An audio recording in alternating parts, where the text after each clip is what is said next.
enemy of the people, I call him. I'm against the people. Oh, welcome to Enemy of the People. Enemy of the people. He said it. Revolution is coming. Revolution is here. This is our first real podcast. Reel it up. And what's on the agenda today? Yeah, well, today, you know, we're going to be talking both about present enemies of the people, like Roland Martin, a journalist, and also a historic person, Ida B. Wells, Yeah. who was extraordinary. And we're going to be talking about current issues and issues of the past. That's right. So Roland, anyway, what did Roland do? Roland has his own videocast, daily vidcast and podcast, and on it he had a Arkansas State Senator. Okay. And Was very vehemently opposed to the legislation, the Stand Your Ground legislation. The enemy there. of the people, I call him. And we're going to hear from her. okay. And let's do that Should now. we go to her now? Let's do that now. Okay. Here she is. I saw this video of an Arkansas state lawmaker who let her colleagues have it over the issue of Stand Your Ground. This was a committee hearing, and Stephanie Flowers, state senator in Arkansas, she spoke for a whole bunch of black folks. Press play. And it doesn't take much to look on the local news every night and see how many black kids, black boys, black men are being killed with these stand your ground defenses that these people raise, and they get off. So I take issue with that. I'm the only person here of color, okay? I am a mother too, and I have a son. And I care as much for my son as y'all care for y'all's.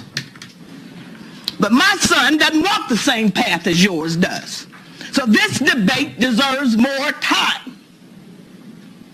I'm in Pine Bluff. We have killings regularly down there. That for a long time since I've been back here in Arkansas, I have feared for my son's life. Now he's 27, he's out of Arkansas. And I thank God he is. When you're bringing up crap like this, it offends me. And then to limit the debate too, this is crazy. You don't have to worry about your children, Will. I worry about my son. And I worry about other little black boys and girls. And people coming into my neighborhood, into my city, saying they got open carry rights, walking down in front of my doggone office in front of the courthouse. That's a bully. Do I have a right to stand my ground with some crazy ass person walking around with a doggone gun? I don't know what the hell he intends to do. But I know I am scared. I feel threatened. Just like some of y'all walking around here up in the legislature with these damn guns. That, what's his name, Garner came in here, walking around here with a damn gun under his coat. You can see the damn print. Senator, you need to stop. No, I don't. Yes, you do. No, I don't. What the hell are you gonna do? Shoot me? Senator. Senator shit. What the hell? I'm telling you, this deserves more attention. You want to come up here with all these little NRA bills and bills that Alec have and all that stuff. I'm talking about my son's life. And I'm talking about the lives of other black kids.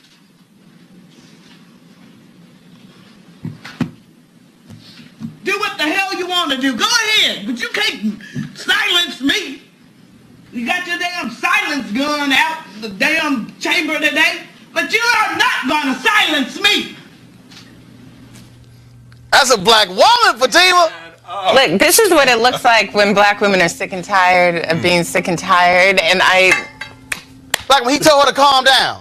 Listen, she was naming names. She was not about to calm down. And you felt her pain as a black mother, as a black woman. And why is she the only black woman? I don't know how large that body is, but why is she the only black woman there? And that tells you everything. Joseph, it failed in committee 4-3. The sponsor said he's going to bring it back up. But she let him have it. Oh, absolutely, with both barrels, to torture the analogy, and deservedly so. I mean, these open carry laws are sweeping across the Southeast. They're sweeping across the United States by extension, and it is jeopardizing not only black people, but white people as well. Wow, that was something, huh? The enemy of the people. Oh, man. She knows how to tell it. Oh, yes. She knows how to tell it. But, yeah, the stand your ground or shoot first laws are back in the headlines after Florida sheriff declined to arrest a concealed carry permit holder who shot an unarmed black man in front of his 5-year-old child during an altercation over a handicapped parking spot. Of course. And, of course, the NRA has been pushing stand your ground law and lax gun laws. And, of course, minorities end up paying the price for this laws. Yeah, what's the history? There's a long history on that. Laws either provide immunity from prosecution or defense during trials and cases in which persons use deadly force in public, even if he or she can safely retreat. The obvious consequences. The armed citizens are more emboldened to escalate public altercations. Seen that before. Yes. The enemy of the people, I call And them. people of color are paying the price, as we said.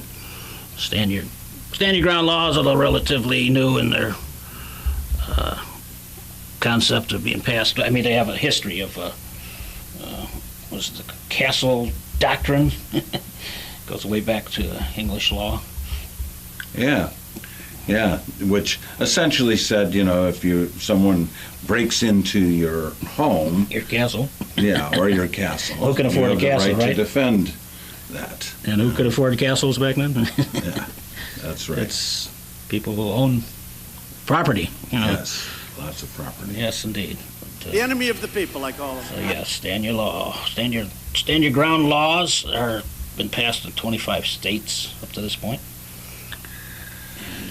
Yeah, and so people like Roland are reporting on this stuff to try and help challenge it, and of course the activists out there, including the senator, are speaking up in states around the country, and you can probably catch up on this any place in your state or and find out what's going on there. What's going on? Yeah. The enemy of the people, I call them. Yeah, so this is the kind of stuff that we want to report on, the stuff that's happening every day. Every day, affect and all our communities. there are hundreds and hundreds of these stories, and people who report on them oftentimes get into trouble, and people criticize them and come after them. And try to stop debate. Its tracks. We know, and we had this recent report now that Fox News has they in fact buried a story before the election, right before the election, by one of their own reporters who had uncovered the story of the payoff to the woman who had had an affair with the resident. Yep. At that time, the candidate. Yeah. And so here, rather than acting as the news that they need to act as, they were acting as an agent. Agent of Basically, one agent of the of the candidates of the election. Yeah. Controlled media. Yeah. So we have to challenge that stuff as often as we can. And I did want to share a little something that I found in the paper not long ago. Here in Cleveland, the Plain Dealer has been a newspaper daily for what 150 years now, something like that, and their current editor wrote something about investigative journalists, and I just wanted to share a little of his article. The enemy of the people, I call them. There's movie journalism, and then there's real life. In the movies, we are in the year of living dangerously, barreling through roadblocks and miraculously avoiding a spray of bullets from an AK-47. We are Robert Redford in the parking garage with Deep Throat. We are Walter Burns and Hildy Johnson in the front page, hiding an accused murderer in a roll-top desk. In real life, we are Rachel Dissel and Bree Zeltner stuck in an airless, fluorescently lighted conference room. We spent weeks fighting for public documents. Now we are digging through them, piecing together a picture of the city's failure to end the poisoning of local children by lead. That's terrible cinema, but it helped spur meaningful reform and led to the creation of the city's new lead task force. It will save thousands of children from early ruination. And this is the kind of thing that real journalism is about, real investigative journalism. You're digging into all kinds of stuff. It's very tedious work at times, and sometimes it's very dangerous work. As Mr. Khashoggi found out, it can be dangerous. The enemy of the people, I call them. But so today, for the latter part of our session, we want to talk a little bit about Ida B. Wells. Before we go there, though, I just want to comment on how all these news organizations have cut back on their investigative journalists. In fact, Plain Dealer let 29 people go or something recently. Yeah. And that was mostly in investigating. They're gonna run stories from national syndication or something. But local stuff has been cut back. I mean, local television news has been cut way back. So it's a challenge to get the message out there, what's going on in our communities. Ida, who was born in the 1860s in slavery, became the first African woman journalist to edit and co-own her own newspapers, both in Memphis and in Chicago. In Chicago with her husband, Frederick Barnett. And it was very unusual. This is the 1880s and 90s. She's doing she's a full editor, and she's major feature writer on the newspaper. And Ida reported on all kinds of issues, civil rights issues and so forth, but even, in fact, before she even got into the newspaper business, when she was a school teacher, she sued the railroad activist for pulling her out of a car and forcibly putting her in a different railroad car. Early Rosa Parks. Yeah. Or Gandhi. And she sued, and she won, although the Tennessee Supreme Court reversed the decision. Yeah, naturally. Saying that she wasn't really there to ride, she was there to cause this trouble. Enemy of the people. Yes, enemy of the people. The enemy of the people, I call So them. anyway, so then she went on to, and she's most famous for her work exposing lynching. Lynching, which was something that went on for 100 years almost, right up into the 60s. There were people who were getting lynched, and they mostly were African American men, overwhelmingly African American men. And as Wells proved in her research, and she did quite extensive research on this, the men were usually falsely accused of raping a white woman, and the men were usually men who were commercially successful in the black community. There were people who were getting ahead. And the local white community members, some, couldn't accept that and wanted to make sure that black people got the message. And so time after time, black men would be, without trial, would be lynched for these supposed crimes. And Now, Wells was she was also a women's rights activist and demonstrated with women around the country. She was one of the founders of the NAACP and actually also started the NAACW, which was for black women. And she generally was, quite a muckraker. Yep. The enemy of the people, I call And we were talking before we started the show today. We were talking about the whole issue of why isn't there a film about her? Hey, screenwriters out there. Yeah, I mean this is a story to be told. This is a giant of a person. Yep. This is a person So much that history there. we should shout from the mountaintops about. Change agent. A real American revolutionary. Somebody we can all be proud of. And so this is a salute to Ida B. Wells. And we're happy to be here making noise in her spirit. There you go. Right on. The enemy of the people, and they are. They are the enemy of the people.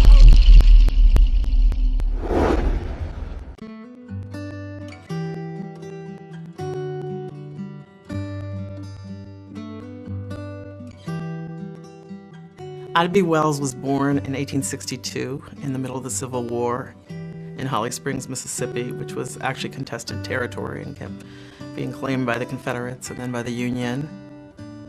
She lived through really tumultuous times.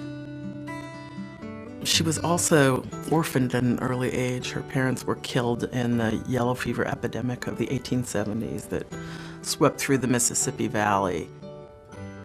And she was left at 16 years old to take care of her 5 surviving brothers and sisters. After her parents passed, their friends were going to take the children and split them up, and Ida did not want this to happen. She became a teacher essentially to support her brothers and sisters and keep the family together. She's only 16, but she had basic education, which was enough in those days to teach at a rural country school where she'd educate black children. She had a lot of responsibility at an early age, and she managed to somehow rise to it.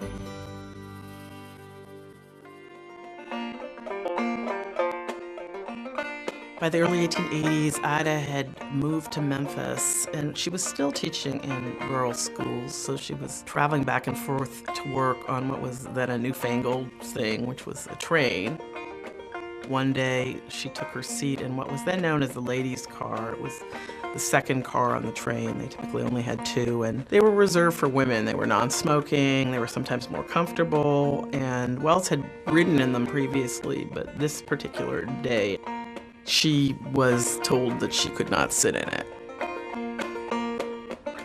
She insisted that she could. She had bought a ticket for that car, and she ended up having an enormous fight with the conductor. He tried to pull her out physically. She bit him.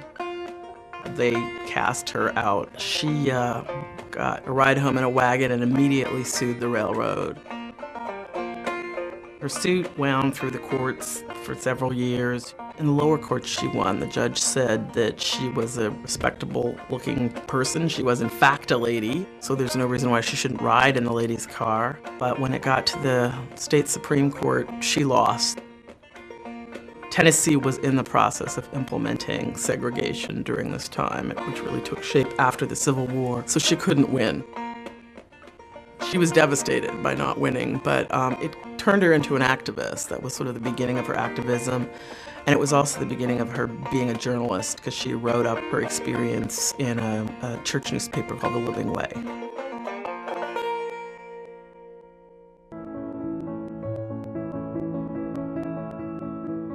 Wells became a leader in anti-lynching and essentially almost invented it, I would say, because of a sort of terrible personal experience she had. It was a terrible lynching in Memphis in which 3 black men were killed, and one of them was a man named Thomas Moss, a local businessman as well as the local mailman who was a friend of Wells along with his wife. Wells is out of town when this happens, and she comes back to find black people fleeing Memphis, her friend Thomas dead along with 2 other men. She had been thinking that, she would live in the South and she would work to make it a better place. But when she looked at someone like Thomas Moss, who had been a devout churchgoer, taught Sunday school, invested in his own business, done everything that the sort of world said that blacks needed to do to get ahead, and then had ended up being lynched, she began to question whether you could really do anything in the South. She published an editorial that went essentially too far in saying all this, and a white mob stormed the office of the Free Speech and destroyed the printing press. Wells was fortunate she wasn't there, but the mob left a note basically telling whoever was printing the newspaper that they should leave town and putting a death threat. She ended up in New York, where she was hired by T. Thomas Fortune, the publisher of the New York Age, and led what was basically sort of the first anti-lynching campaign, where she identified lynching as a crime and was trying to push the government and social reformers to take action about it.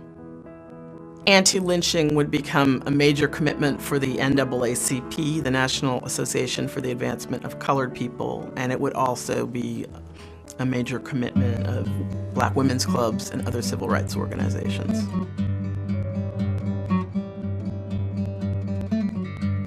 Wells seems to have been a sort of natural feminist from the beginning. She never really seemed to see any reason why she couldn't do everything a man could do. And the fact that she had to support her brothers and sisters from an early age may have sort of shaped her idea of herself as someone who was, sort of head of a family. All of her positions on women were progressive. She was always in support of women's votings, a member of various women's suffrage organizations. So she saw how much women could do in terms of influencing public opinion and was eager to encourage women to be activists as well. Her legacy is as someone who had a very radical voice at the turn of the century, which was in many ways not a very radical time. She was a female leader in a time we usually associate with male leadership. To me, she was someone who was so consistently activist and so principled about it that she sort of, in a way, encourages us all to kind of look inside ourselves and ask whether we're doing enough. The enemy of the people, and they are. They are the enemy of the people. Here. Yep, just a couple troublemaking punks. Somebody thinks we're the enemy of the people. That's an honor. The enemy of the people, That's right. I call them. Wear it with pride. Don't run away from it. You hear that, Democrats? So, Grow a pair. is that it for today? I think so. Okay. There's a lot there. So There to digest. that's it for us. How about you? And remember about the revolution? Yes, the Revolution's coming. Yeah. Revolution's there. Yeah. You get that fire in your eye. The revolution is just about here.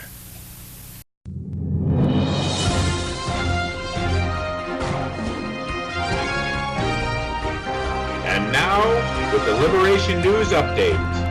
Here are the longest running and slowest running news team in modern history, river and town.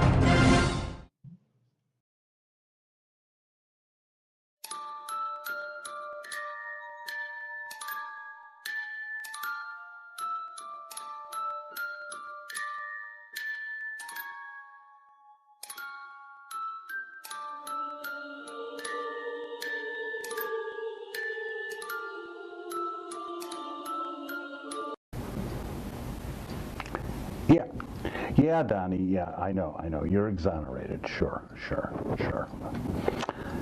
Well, yeah, I know you're not Vlad's pet boy, but those Saudi princes sure have you bent over, don't they? I know, your hands aren't really that small. Certainly not as small as your moral compass or your ethical values. Well, listen, I gotta go. Yeah, I gotta go. No, sorry, I gotta go. Okay, yeah, I'll say hello to Melania for you. Yes, okay. Bye, Mr. Resident. Bye. Welcome to the news. All the news that's fit to eat. First up in the news, some people claim that because the Mueller report stated that there was not evidence that anyone in the Trump campaign conspired with the Russians to fix the election, Trump and friends did nothing wrong. Adam Schiff, the head of the House Intelligence Committee, however, delivered a historic rap that gives a different perspective. You might think that's okay. I don't. On the international scene, the Cleveland Indians baseball team, which finally dropped its racist Chief Wahoo logo and paraphernalia this year, is still selling it to fans in its store. The American Indian Movement sponsored its annual protest on opening day against the Wahoo and the Indian name. And of course, these enemies of the people, as our resident would say, have been challenging the racist Wahoo and name for well over 20 years. The leaders have included Vernon Bellecourt, Clyde Bellecourt, Juanita Helfrey, Juan Reyna, Vern Clemens, Charlene Teeters, and Phil Yenyo. And of course, many other dedicated enemies of the people. Now here's one of our own enemies of the people, River Smith, with some truth about the long and painful death of Chief Wahoo. The rhythm rises and the rhythm falls. It shakes our ceilings and it rattles our walls. As justice is dancing in our dreams, even if we don't quite know yet what it means. Chief Wahoo wounds our children's hearts, defiles the religion, demeans the arts of the first people, our Turtle Island hosts, the nations that were nearly turned into ghosts by some of the very people we've been taught to honor the most. Murder and mayhem, robbery and rape, it's a painful history we just can't escape as we live out our nightmares and seek out relief from the pain in our psyche, from the long-buried grief. Home runs and hot dogs, base hits and balls keep us numb to the pleadings, numb to the calls for justice, for life, for compassion, for respect. At Fort Laramie, Fort Progressive, Fort Leavenworth, respect. And sure, we fouled their water, fouled their air, fouled the land we claim to care about. That's just something we can't think about. Something we can't think about. Like how we mutilated their history as we scalped and carved, as we slashed and burned our path through their homeland, through their dreams, through their children's hearts, stretching their skin for fun over hats, over our saddle horns, over our souls, in an ongoing genocide we cannot forget. No wonder we long for a stolen base, pray for a home run, rush to embrace a cartoon. We've lost our grace and cannot find it. Only when we listen to the voices, to the drums, to the songs of Pontiac, the Prophet, Tecumseh, Osceola, Captain Jack, will we look back to find the wisdom we so desperately lack, uncover the courage to face our sins. You see, this is where the dance of amends begins. This is the game in which every child wins. No strikeouts, no errors, no tomahawk chops, 'cause every stadium rocks to the righteous rhythm of justice. When we find ourselves in times of trouble, we at the update desk turn to Sister Judy and the feel-good ministry of the air. And now, brought to you through your goodwill offerings and the grace of our Lord. Remember, for every $100 gift, you receive your own personal Jesus car deodorant on a sacred string. And now, put your hands together for the feel-good ministry of the air. Welcome, Sister Judy K. Hello, everyone. This This is Sister Judy K. Welcome to our Feel Good Ministry of the Air here at beautiful downtown Altoona, Pennsylvania at the Baker Mansion. Well, you know, Brother Bobby Joe Buck is not with us today because he is still on a mission, and you all know what that is, in honor of our dearly departed Joe Bob Ed, to bring Barbies to those precious little brown children brought to our southern borders by those rapists and gang members and Iranian spies. It is a terrible tragedy. And you know, our dear President Donald J. Trump says a national emergency. And as you know, that is why he's building God's wall. Also, as you all know, we must do our best to help the children learn our white Christian ways and give them the opportunity to arm themselves at the same time. Jim, don't we have an offer for our beloved viewers on this? That's right, folks. The Feel Good Ministry of the Air is offering you once-in-a-lifetime opportunity to receive your own personalized car deodorant on a sacred string for each $25 goodwill offering you make to Reverend Joe Bob Ed's campaign to arm our religious workers with not just the word of our Lord, also the power and the ammunition to defeat all those who would defile God's house. So don't miss this opportunity to do something good for Jesus and get your car smelling godly at the same time. Just call 1-800-KILL-FOR-JESUS. And as we can all testify, that fine Christian man, Mr. Donald Trump, continues to fight the war to save us, our Christian nation. Can I hear an amen, Jim? He has dedicated his vast $10 billion fortune and his unceasing energy to restore our poor country to greatness. Yes, it's America, make America great again. He says we must be careful that we don't let the devil-worshiping Hillarites like Shifty Adam Schiff or the traitor Michael Cohen and any of those other Republican Democrats into our hearts. Jim, don't we have a way for our viewers to help with this? We have good news for all you Christian meat eaters who want to get your vital proteins, honor Jesus, and truly appreciate our new president at the same time.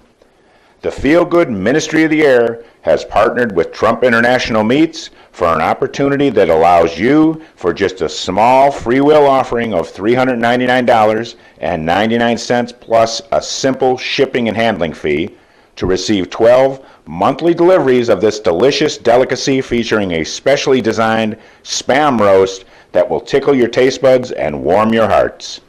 That's right, folks.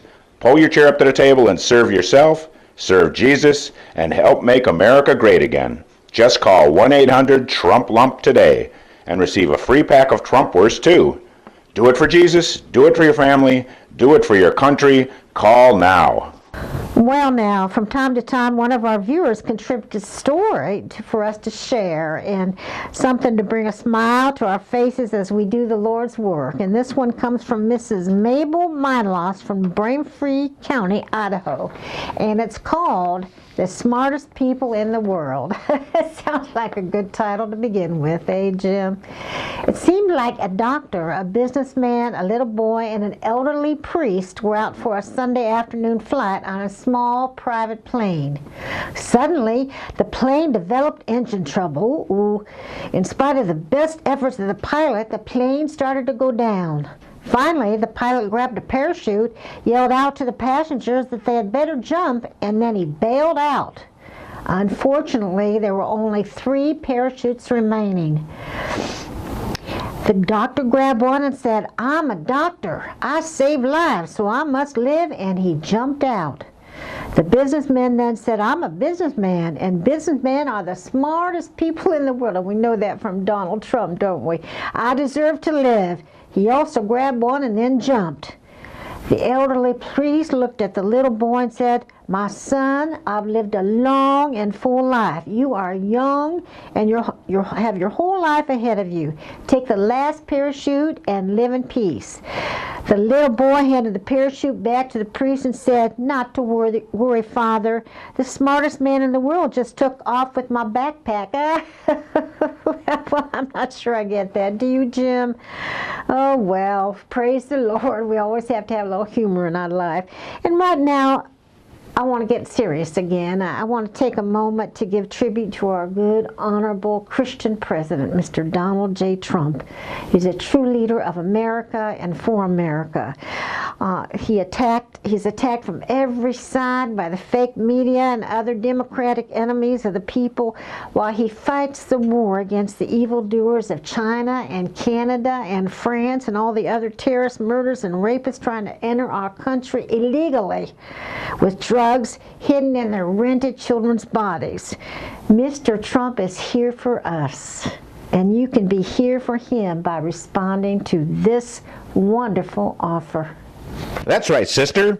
Our parishioners have the opportunity to get in on a once-in-a-lifetime deal and help Jesus at the same time. For just one goodwill offering of as little as $50, our faithful viewers can have their own walking, talking American hero doll, the Donald. Here are some of his greatest inspirational phrases as you gaze on his magnificence.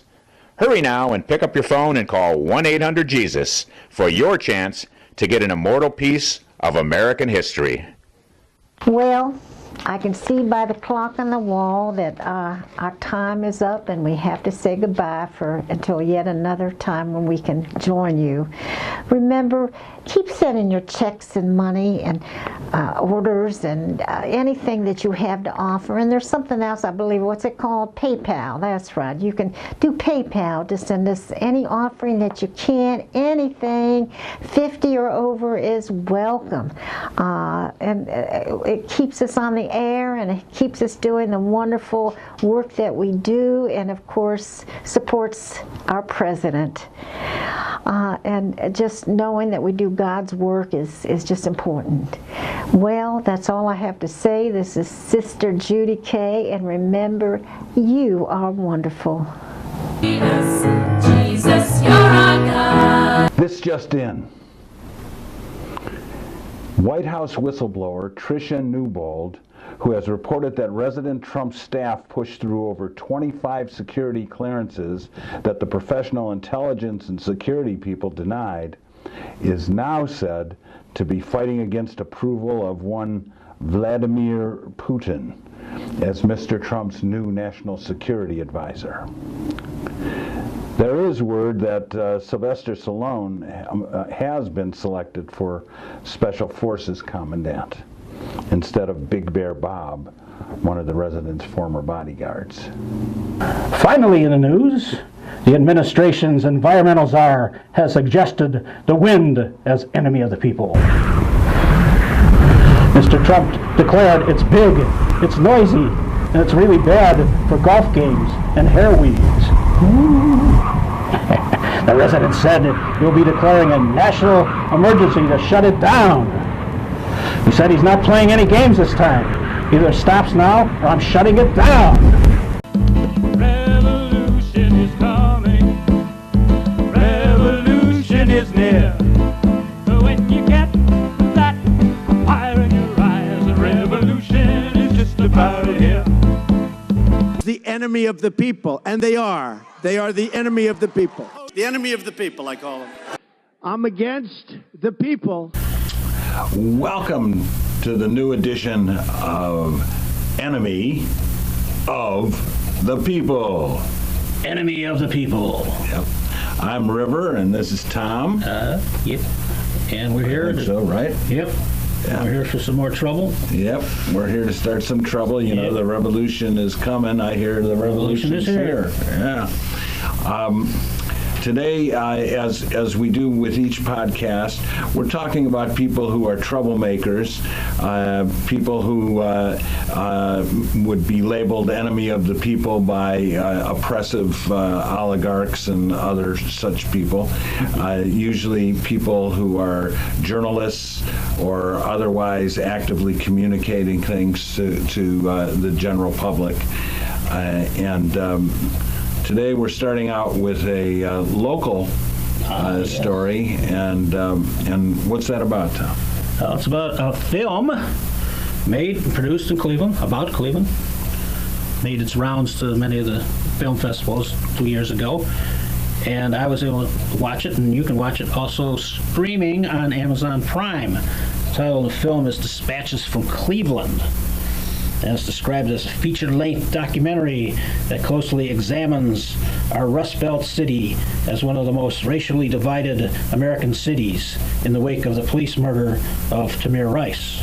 The film follows ordinary people, long shaken by police misconduct, social discrimination, and poverty, whose love for their home pushes them to work together to bring about real change. It's described on the IMDb.com website as a movie that explores the soul of Cleveland through the story of Tamir Rice. Even in the aftermath of unfathomable tragedy, everyday people still have a voice and collectively can make an impact on their communities. In this particular story, the people of Cleveland banded together to take out a prosecutor who didn't have their backs. And do we know the name of that prosecutor? Yes, we do. But you'll see it, or you'll hear it in the film. I already forgot him. Yeah, I know. He's a little forgettable. Each of the 5 chapters of the film offers a different perspective, and set of characters that are woven together in a story which, though heartbreaking, is ultimately empowering. You know, that was so, now that actually took place. Tamir Rice was killed in our old neighborhood. Yes, Goodell Park, where... right down the street, around the corner. Yeah, and we used to go over there with our toy guns. Yeah. And it would have been pretty scary to see a cop try to kill one of us. Yeah. But the times change, man. Mistrust. Yep. Oppression. And of course, we're not of color also. Right. So that makes it a little different. That's for sure. Yeah, the film was directed by Catherine Gund of the Gund Foundation, who's produced and directed many documentaries. It features local artists, activists, including Samira Rice, who is the mother of Tamir Rice, and Tonya Goldsby, and other surviving family members of murdered victims of excessive force by the Cleveland Police Department, which led to an investigation by the United States Justice Department under Attorney General Eric Holder, and resulted in the creation of the Ohio Task Force on Community Police Relations. The enemy of the people, I call him. Also, journalist and civic leader Mansfield Frazier, friend of Liberation Brew. Yeah, my old editor, too. Yep. My old editor. Comments on his city, past, present, and future. So I highly recommend that you seek this film out. Like I say, it's available to stream on Amazon Prime and a couple of other sites. So you should go to the website for Dispatches from Cleveland, and you'll find some of the information there. And we're gonna run their trailer. Yes. Okay, so we're gonna run the trailer, and whether you're listening to this as the podcast or the vidcast, it'll still be informative for you. So that's it. Roll it. It was just a regular day, and then my life flipped upside down. The entire interaction lasted less than 3 seconds.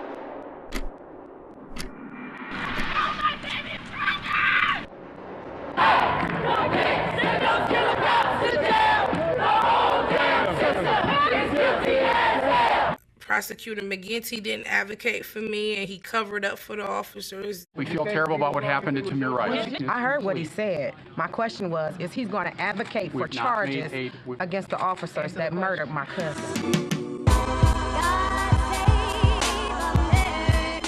Cleveland is a battleground. People are tired. We were punched in the gut. They're not hashtagging the 3 trans women of color who were murdered within the last 2 weeks. No one's talking about that. We don't want to identify and say who the enemy is. I believe the common goal is to eliminate oppression for everybody, black or white or poor, gay people as well. Every day that I go outside and interact with people that might try to kill me, direct action has to happen.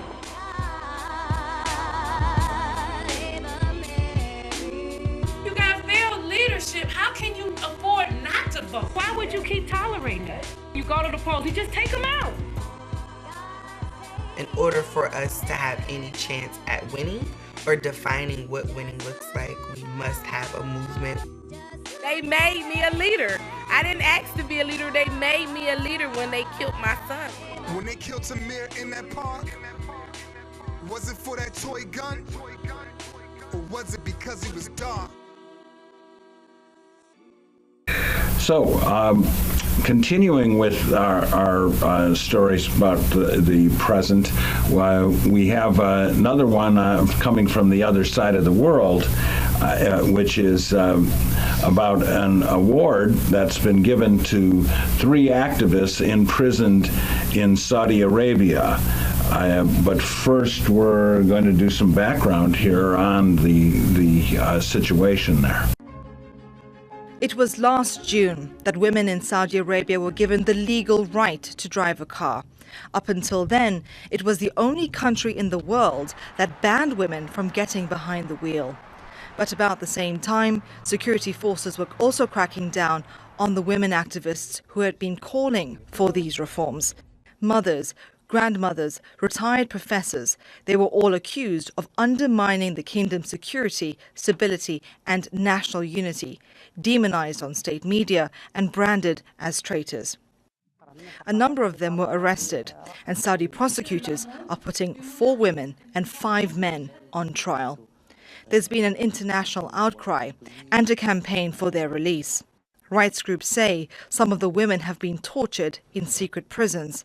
Some were allegedly caned or electrocuted.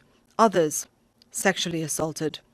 Lojain al-Hathlul's family accused Saud al-Qahtani, the former advisor to the Crown Prince, of supervising her torture.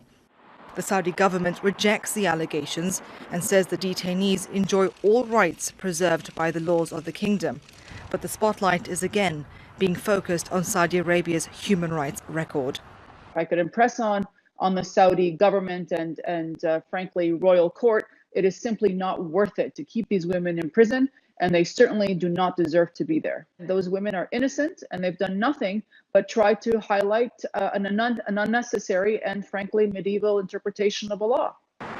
Dozens of other human rights defenders, academics, and religious clerics remain in Saudi prisons. While the Saudi kingdom continues to promote what it sees as its reform agenda, its attempts to modernize Saudi Arabia. Rahila Mohammed, Al Jazeera. 3 Saudi women rights activists who were arrested last year have been condemned worldwide are being honored by PEN America. Noel Abdulaziz, Bujan Al-Hathwal, and Imal Najan have won the PEN Barbie Freedom to Write Award from the Literary and Human Rights Organization. The award was established in 1987 and is given to writers in prison for their work, with previous recipients coming from Ukraine, Egypt, and Ethiopia, among other countries. In custody for working to undermine the security of the kingdom, these 3 women have openly opposed such government policies as a ban on women driving and a restriction of women's travels, education, and other rights without approval from a male guardian. Yeah. Leja is a blogger and linguistics professor who has written for The Guardian and CNN, among other publications. Hall was a prominent opponent of the driving ban, lifted shortly after her arrest last year, and was previously arrested in 2014 and detained for 73 days. Abdulaziz is a journalist and blogger who has written for years about human rights violations. Now that's really wonderful that they've gotten this award. And it helps to draw more attention to the issue. And we know here in the United States we've got some crazy things going on with our administration and their alliance with the Saudi prince and so forth. And we're certainly, most people believe we're a little too tight with that group. And the Dark Kingdom, the enemy of the people, I call it. And so this is a continuing opportunity for people to help these activists by contacting the Saudi Arabian government and protesting this.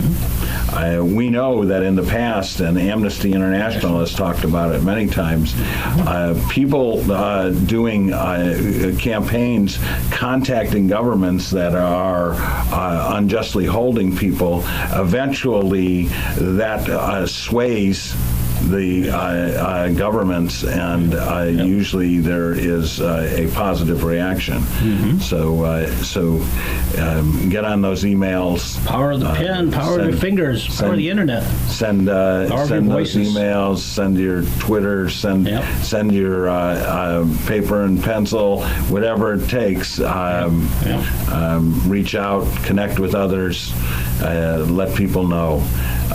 This is something that has to stop. Women have to be free everywhere, and Saudi Arabia is an important part of that. Yes, it is.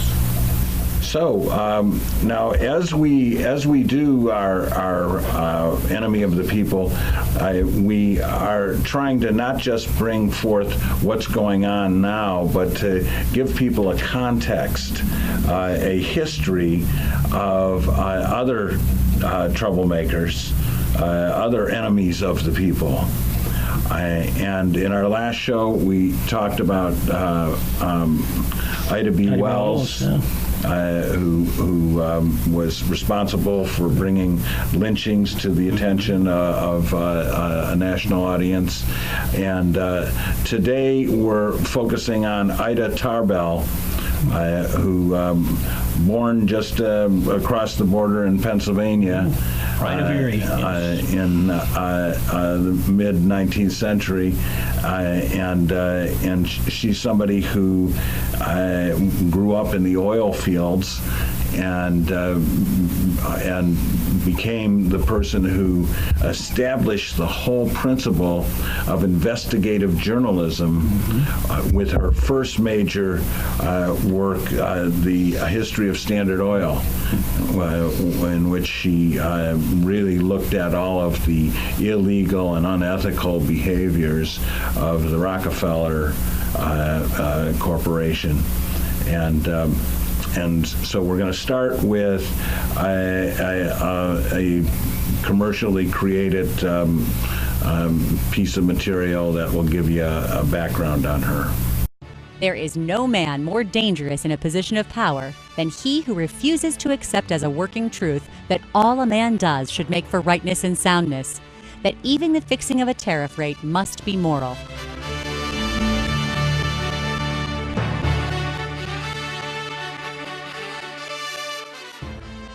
Ida Tarbell was born November 5, 1857, the first child of Franklin Sumner and Elizabeth McCullough Tarbell, in tiny Hatch Hollow near Wattsburg, Pennsylvania. Ida's father lost the family farm in the 1850s Depression and moved the young family to Rouseville and then Titusville in the heart of oil country, where he worked as an oil tank manufacturer. Young Ida spent her days playing in the oil fields among a landscape of towering oil derricks. Hardship struck the family once again as her father's business was crushed by John D. Rockefeller's Southern Improvement Company, the predecessor of Standard Oil.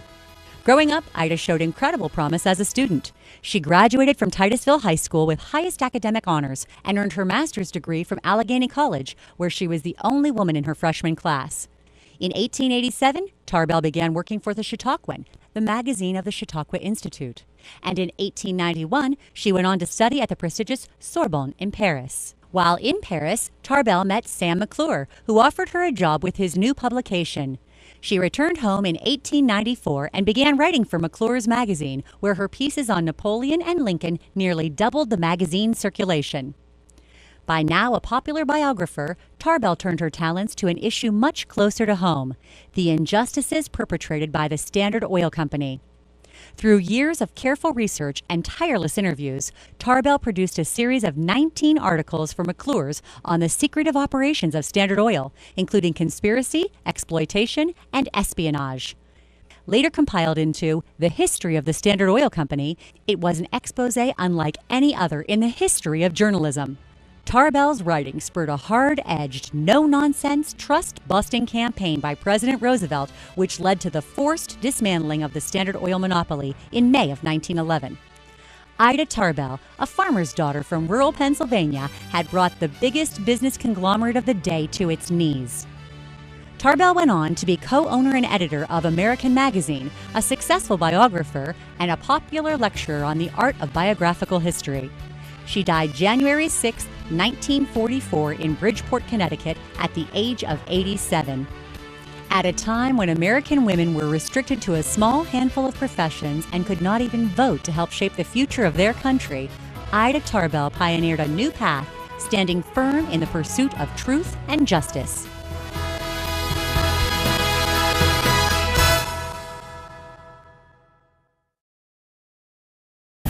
Oh, wow. Yeah, okay. Extraordinary career person. Yes, Ida did so much. Troublemaker, yes. And really this whole idea of investigative journalism that later people, I.F. Stone and other people who did this stuff in the 50s and 60s and then on to the whole Watergate people with the Washington Post. And now we see this really at its height in all of the media that has done responsible work and been labeled, of course, the enemy of the people. The enemy of the people. Take a look at the both the idea that a foreign entity interfered with our presidential election and to find out who cooperated with that entity. And it's important that it's not just about Trump. Yeah. It's about our democracy. Yes. And our voting. And yes. Our elective system. All of that. Yeah. And so, I mean, all of this started with Ida Tarbell. Yeah. So we give a salute to Ms. Tarbell. Mm-hmm. Now, this is the enemy of the people, and we are, in part, we're sort of part of Liberation Brew. There it is. Yeah, there it is. Liberation Brew. 25 years? 24? I don't know. Yeah, something like that, yes. We also have the Troublemaking Punk blog, where you can find much of our work. What else do we got going? Oh, and the music that you hear is from the Universal Liberation Orchestra. Yes. And that's part of our background too. So I guess that's it. Or do you? That's it. Go to our website. Oh yes. Where are you gonna? Brew.com, or go to archives.org to look for videos by Liberation Brew. YouTube channel. Subscribe to it. SoundCloud has the music of the Universal Liberation Orchestra. So we are all out there. Yeah. Be enjoyed. And you can keep picking up this podcast where?